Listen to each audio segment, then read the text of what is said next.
1 Chroniques, chapitre 29.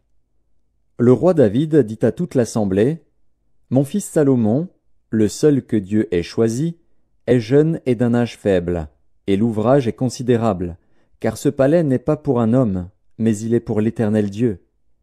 J'ai mis toutes mes forces à préparer pour la maison de mon Dieu de l'or pour ce qui doit être d'or, de l'argent pour ce qui doit être d'argent, de l'airain pour ce qui doit être d'airain, du fer pour ce qui doit être de fer, et du bois pour ce qui doit être de bois, des pierres d'onyx et des pierres à enchâsser, des pierres brillantes et de diverses couleurs, toutes sortes de pierres précieuses, et du marbre blanc en quantité.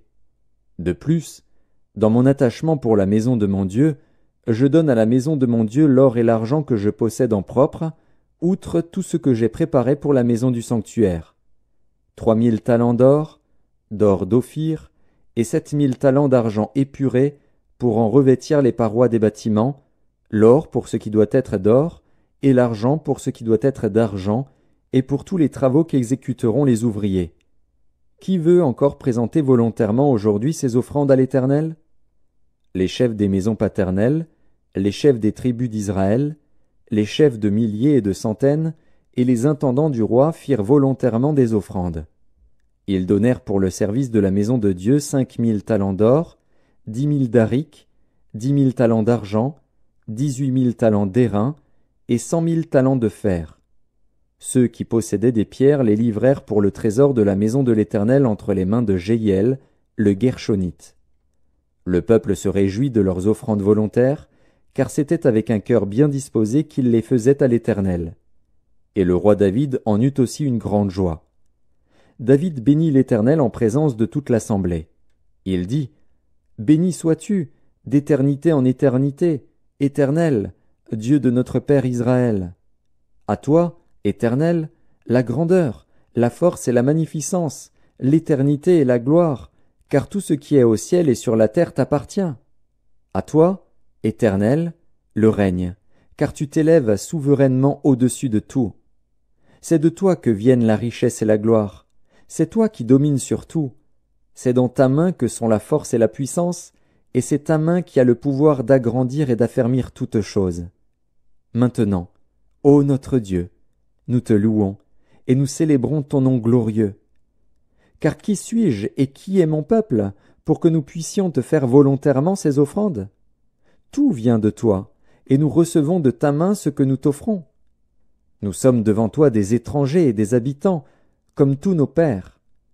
Nos jours sur la terre sont comme l'ombre, et il n'y a point d'espérance.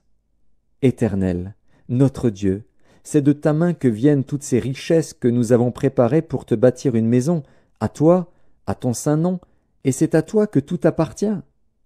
Je sais, ô mon Dieu, que tu sondes le cœur, et que tu aimes la droiture.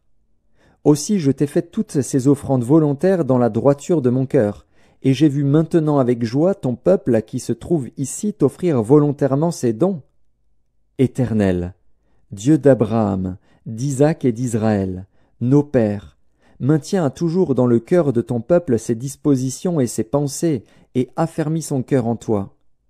Donne à mon fils Salomon un cœur dévoué à l'observation de tes commandements, de tes préceptes et de tes lois, afin qu'il mette en pratique toutes ces choses, et qu'il bâtisse le palais pour lequel j'ai fait des préparatifs. David dit à toute l'assemblée: Bénissez l'Éternel, votre Dieu. Et toute l'assemblée bénit l'Éternel, le Dieu de leur père. Ils s'inclinèrent et se prosternèrent devant l'Éternel et devant le roi. Le lendemain de ce jour, ils offrirent en sacrifice et en holocauste à l'Éternel 1000 taureaux, 1000 béliers et 1000 agneaux, avec les libations ordinaires, et d'autres sacrifices en grand nombre pour tout Israël. Ils mangèrent et burent ce jour-là devant l'Éternel avec une grande joie. Ils proclamèrent roi pour la seconde fois Salomon, fils de David. Ils l'oignirent devant l'Éternel comme chef, et ils oignirent Tsadok comme sacrificateur. Salomon s'assit sur le trône de l'Éternel, comme roi à la place de David, son père. Il prospéra, et tout Israël lui obéit.